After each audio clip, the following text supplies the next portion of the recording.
मंत्र साधना के आधार और चमत्कार भाग अंतिम।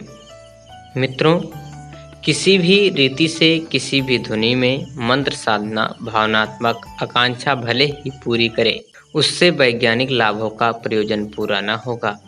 चुंबक लोहे को अपनी ओर आकर्षित करता है, लकड़ी को नहीं। बिजली का प्रवाह भी धातु के तारों के सहारे ही चलता है। रबड़ आदि धातुएं पदार्थ में बिजली नहीं दौड़ सकती।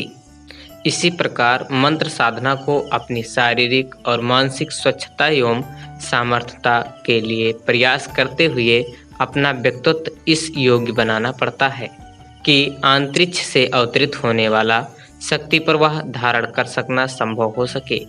राजयोग से यम नियमों की साधना मानसिक परिष्कार के लिए और आसन प्राणायाम का अभ्यास शारीरिक सुव्यवस्था के लिए है। यदि इन आरंभिक चरणों को पूरा न किया जाए तो फिर प्रत्याहार, धारणा, ध्यान और समाधि की उच्च स्तरीय साधना संभव ही न होगी। आहार विहार के प्रतिबंध, व्रत, संयम का विधान व्यक्तित्व के परिष्कार के लिए ही है। स्वच्छ दर्पण में ही मुंह साफ दिखता है, साफ कपड़े पर ही ठीक से रंग चढ़ता है। यदि जीवन क्रम दुष्ट और दुराचारी बना रहे तो फिर मंत्र साधना का कर्मकांड कितना ही विधि विधान युक्त क्यों न हो, उसका अभीष्ट परिणाम निकलेगा नहीं। इसके अतिरिक्त चौथी शर्त है भाव भरी मना स्थिति। इसे दूसरे शब्दों में श्रद्धा कह सकते हैं। जिस प्रकार भौतिक जगत की प्रमुख शक्तियों में विद्युत अग्रगण्य है, इसी प्रकार आत्मिक जगत में समस्त उपलब्धियां श्रद्धा की उत्कृष्टता पर निर्भर हैं। मनोविज्ञानवेत्ता विचारों की क्षमता और संकल्प शक्ति का गुणगान मुक्त कंठ से करते रहे हैं। मनुष्य को उठाने, गिराने और बनाने में निष्ठा एवं आस्था का महत्व असाधारण है। आत्मबल और मनोबल का चमत्कार सामान्य व्यक्ति को महामानव के रूप में परिणित कर देने में समर्थ होता है। संसार की महान घटनाओं की पृष्ठभूमि प्रचुर साधना पर नहीं, प्रचंड संकल्प शक्ति पर ही रखी गई हैं। सफलताओं का समग्र इतिहास दृढ़ निश्चय के साथ जुड़े हुए प्रचंड पुरुषार्थ की लेखनी से ही लिखा गया है। अविश्वासी और अनन्य मनस्क व्यक्ति अपेक्षा और उदासीनता के साथ कोई साधना करते रहें तो चिरकाल व्यतीत हो जाने और लंबा कष्ट साध्य अनुष्ठान कर लेने पर भी अभिष्ट लाभ न होगा।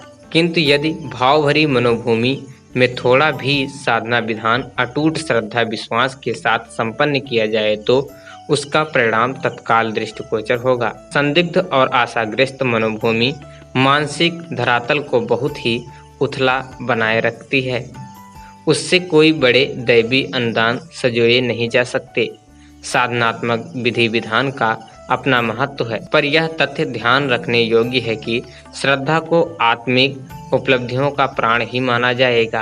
प्राण रहित शरीर को कितना ही सजोया संभाला जाए, उससे कुछ काम न बनेगा। भावना रहित मनोभूमि मरुस्थल के समान है, जहाँ सफलता की हरी भरी खेती लहलाने का स्वप्न कदाचित ही सफल होता है। अस्तु साधना की सफलता चाहने वाले साधकों को अपनी प्रकृति और वृत्ति को श्रद्धा शक्ति ही बनाना पड़ता है। अध्यात्म विज्ञान की गरिमा भौतिक विज्ञान से असंख्य गुनी बढ़ी चढ़ी है। मंत्र बहुमूल्य हो सकते हैं, पर मंत्रों की महत्ता से जुड़े तौला नहीं जा सकता।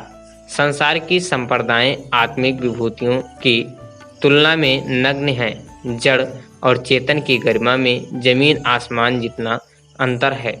इसे ध्यान में रखा जाए तो इस निष्कर्ष पर पहुंचना होगा कि हमें भौतिक संप्रदायों के लिए ही लालायित नहीं रहना चाहिए, वरन आत्मिक विभूतियों को भी उपार्जित करना चाहिए। आत्मबल संग्रह करने वाले के लिए कदम बढ़ाना सूर्य की ओर मुँह करके चलने के बराबर है। इससे संपत्ति रूपी छाया पीछे पिछलेगी, किंतु यदि छाया की ओर मुँह करके दौड़ा जाए तो वह पकड़ में नहीं आएगी, और जितनी तेज दौड़ होगी वह भी आगे उतनी ही तेजी के साथ दौड़ती चली जाएगी। विभूतिवान संपत्ति का लाभ अनायास ही उठा लेते हैं। जबकि संपत्तिवानों को भौतिक विक्षोभ और आत्मिक असंतोष की दोहरी हानि उठानी पड़ती है।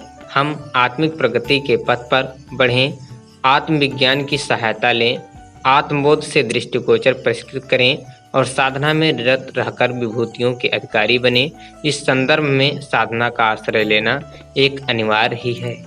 लेखक पंडित श्री राम शर्मा आचार्य, अखंड ज्योति, नवंबर सन 1998। ओम शांति शांति शांति।